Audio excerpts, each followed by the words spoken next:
সময়টা 1903 সাল। নির্মাণাধীন পানামা খালে বৃষ্টিছান্ন একদিন। যে দেশে বছর 80% সময় বৃষ্টি হয়, সেখানে এমন ভেজা পাথুরে পাহাড়ে কাজ করতে গিয়ে একজন শ্রমিক হঠাৎ করে পা পিছলে মৃত্যুদুয়ারে হাজির হবে, তা কি হত্যাকর্তাদের অজানা? ঠিক তখন থেকে শুরু করে 1914 সাল পর্যন্ত দুর্ঘটনা, ম্যালেরিয়া, পিত জ্বরে মারা যায় আরও 5600 জন। সরকারি খাতায় থাকা এই 5600 জনের অঙ্কটা বাস্তবে হয়তো আরও বড়। ধারণা অনুসারে 22,000 জন। 80 কিলোমিটার লম্বা প্রশান্ত ও আটলান্টিক মহাসাগরের মধ্যে সংযোগকারী এই কৃত্রিম জলপথটি বাস্তবে যেন এক বিস্ময়। কিন্তু 19 শতকের এই স্থাপনা কি করে 21 শতকের পরিবর্তনের সাথে তাল মিলিয়ে চলছে? হ্যাঁ, এমনই কিছু প্রশ্নের উত্তর সহ চলুন জেনে নেওয়া যাক পানামা খালের ইতিবৃত্ত। 1869 সালে সুয়েজ খাল প্রকল্পে ফরাসিদের সাফল্যের পর আমেরিকা উত্তর আমেরিকার সাথে ইউরোপ এবং দক্ষিণ আমেরিকার দূরত্ব কমাতে বিকল্প একটি জলপথ তৈরির চিন্তা করতে থাকে। পানামা খাল তৈরির আগে ইউরোপ থেকে উত্তর আমেরিকার পশ্চিম উপকূলে অথবা এশিয়া থেকে উত্তর আমেরিকার দক্ষিণে পৌঁছাতে পুরো দক্ষিণ আমেরিকার উপকূল সংলগ্ন এলাকা পাড়ি দিতে হতো, যাতে গন্তব্যে পৌঁছাতে লেগে যেত অতিরিক্ত 14 দিন এবং পাড়ি দিতে হতো আরও প্রায় 12,500 কিলোমিটার জলপথ। পানামা তৎকালীন কলম্বিয়ার অংশ। এর পার্শ্ববর্তী দেশ নিকারাগুয়া। দুই দেশেই প্রশান্ত ও আটলান্টিক মহাসাগরে চলাচলকারী জাহাজের এই অতিরিক্ত দূরত্ব কমিয়ে দিতে পারত, কিন্তু নিকারাগুয়ায় অসংখ্য সক্রিয় আগ্নেয়গিরির প্রভাব এবং পানামায় সেসব চলাকালীন ফরাসিদের খাল খননের ব্যর্থ প্রচেষ্টা আমেরিকার প্রকৌশলীদের পানামাতে কাজটি সম্পন্ন করার পেছনে প্রধান কারণ হয়ে দাঁড়ায়। 1903 সালে তৎকালীন আমেরিকার প্রেসিডেন্ট রুজভেল্ট প্রায় $40 মিলিয়ন বিনিময়ে ফরাসিদের থেকে নির্মাণাধীন খাল খনন প্রকল্পটি কিনে নেন। এর মাধ্যমেই শুরু হয় এক যুগেরও বেশি সময়ব্যাপী পানামা খালের খনন কাজ। কিন্তু 1903 সালে পানামা ছিল কলম্বিয়ার একটি অংশ।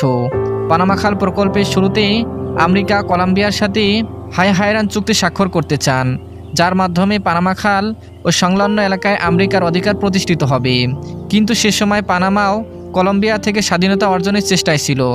তখনই আমেরিকার প্রত্যক্ষ সহযোগিতায় পানামা রক্তপাতহীনভাবে কলম্বিয়ার থেকে স্বাধীনতা লাভ করে এবং বিনিময়ে আমেরিকানদের পানামা খালে পূর্ণ নিয়ন্ত্রণ প্রতিষ্ঠিত হয়। পরবর্তীতে 1977 সালে টোরিওস সাটার চুক্তি স্বাক্ষরের মাধ্যমে 1999 সালে আমেরিকা খালটির দায়িত্ব পানামাকে ফিরিয়ে দেয়। 18 শতকে লোহিত সাগরের সৈয়দ বন্দর থেকে ভূমধ্য সাগর পর্যন্ত এশিয়া ও ইউরোপের সংযোগকারী সুয়েজ খাল তৈরি করেছিলেন যে ফরাসিরা, তারাই কিন্তু পানামা খাল তৈরির প্রকল্প আমেরিকানদের আগে শুরু করে। কিন্তু পানামার বন্ধুর ভূমি ও সমতল মিশর ভৌগোলিক বৈশিষ্ট্য একে অপরের থেকে পুরোপুরি আলাদা। এ কারণে সুয়েজ খালের আদলে পানামা খালের নকশা করাটাই ছিল ফরাসি প্রকৌশলীদের একটি বড় ভুল। ফরাসিদের থেকে দায়িত্ব গ্রহণের পরই আমেরিকানরা বুঝতে পারে পানামার এই পাহাড়ি প্রাকৃতিক খাল তৈরির প্রক্রিয়াটি হবে খুব জটিল ও চ্যালেঞ্জিং। তাই সে সময় বিশ্বজুড়ে উদীয়মান আমেরিকান আধিপত্যের কাছে বন্ধুর এই প্রকৃতিতে সফলভাবে জলপথটি তৈরি করা ছিল খুবই গুরুত্বপূর্ণ ও গৌরবের। ধারণা করা হয় পানামা খাল তৈরির জন্য আমেরিকান প্রশাসন শুরুতে যে বাজেট করেছিল তার চেয়ে প্রায় 444% বেশি অর্থ বরাদ্দ করতে হয় কাজটি সফলভাবে শেষ করতে। এবার কথা বলা হবে পানামা খাল নির্মাণের প্রধান অন্তরালগুলো নিয়ে। ভিডিওর শুরুতে বলা হয়েছে নির্মাণ শ্রমিকদের মৃত্যু ঝুঁকির কথা। এছাড়া পানামার বৃষ্টিস্নাতন ও আর্দ্র জলবায়ু, ভূমিধস ব্যয়বহুল নির্মাণশৈলী শুরু থেকে ফরাসি প্রকৌশলীদের নিরাশিত করেছিল। পানামা খালটির ভৌগোলিক নকশা অনুযায়ী পার্বত্য অঞ্চলের এই অবস্থান হওয়ার কথা। ফলে পাহাড় কেটে যদি খালটি তৈরি করা হতো তবে খালের পানির উচ্চতা সমুদ্রপৃষ্ঠের পানির উচ্চতার সমান হওয়ার জরুরি ছিল, কারণ উঁচু জায়গা থেকে পানি সবসময় নিচু জায়গার দিকে প্রভাবিত হয়। তাই খালের অবস্থা উঁচুতে হলে তাতে পানিও থাকবে না আর জাহাজও চলতে পারবে না। সে কারণে ফরাসিরা একেবারে কেটে সমতল ভূমি তৈরির সিদ্ধান্ত নেয়।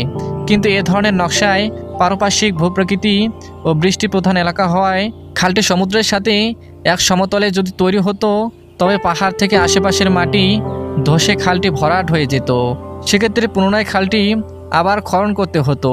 নির্মাণ কাজ শুরুর অল্প কয়েক বছর পরে নকশার এত বড় ত্রুটি দেখেই তারা মূলত প্রকল্পটি আমেরিকানদের কাছে বিক্রি করে দেয়।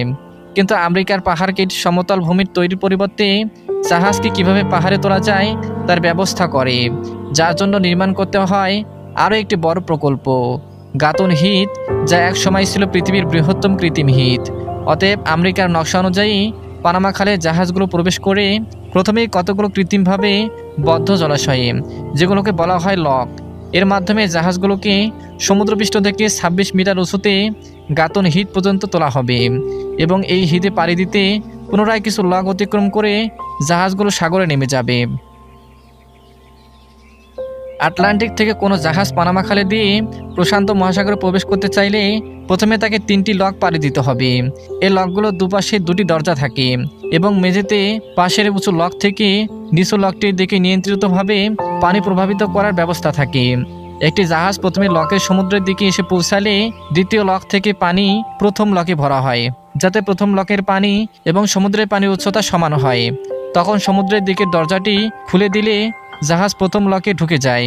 এবার দ্বিতীয় লকটি থেকে আরও পানি প্রথম লকে ঢোকানো হয়, যাতে প্রথম ও দ্বিতীয় লকের পানি সমান উচ্চতায় থাকে এবং জাহাজ দ্বিতীয় লকের উচ্চতা পর্যন্ত ভেসে ওঠে। তখন দ্বিতীয় লকের দরজাটি খুলে দিলে জাহাজ এতে ঢুকে যায়। এমনইভাবে জাহাজটি পৌঁছে যায় ২৬ মিটার উচ্চতায় গাতুন হ্রদে। তৈরির সময় প্রতিটি লকের 2টো দরজার মধ্যে দূরত্ব ছিল প্রায় ৩২০ মিটার এবং প্রস্থে লকগুলো প্রায় ৩৩.৫৩ মিটার। লকগুলো প্রায় ২৬.৭ মিলিয়ন গ্যালন পানি ধারণ করতে পারে এবং পানি পূর্ণ করতে সময় লাগে প্রায় ৮ থেকে ১০ মিনিট। আগেই বলা হয়েছে গাতুন হ্রদের উচ্চতা সমুদ্রপৃষ্ঠ থেকে ২৬ মিটার। সাগরে নদী হলো পানামা খালের পানির অন্যতম উৎস। এই নদীতে 2টো বাঁধ দিয়ে তৈরি করা হয়েছে হ্রদটি।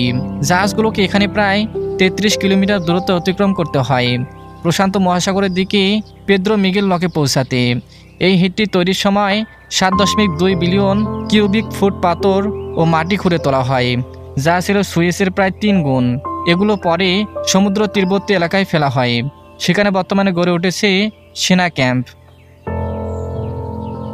আটলান্টিক থেকে পানামা খাল দিয়ে প্রশান্ত মহাসাগরে প্রবেশ করতে একটি জাহাজের সময় লাগে প্রায় ৮ থেকে ১০ ঘন্টা।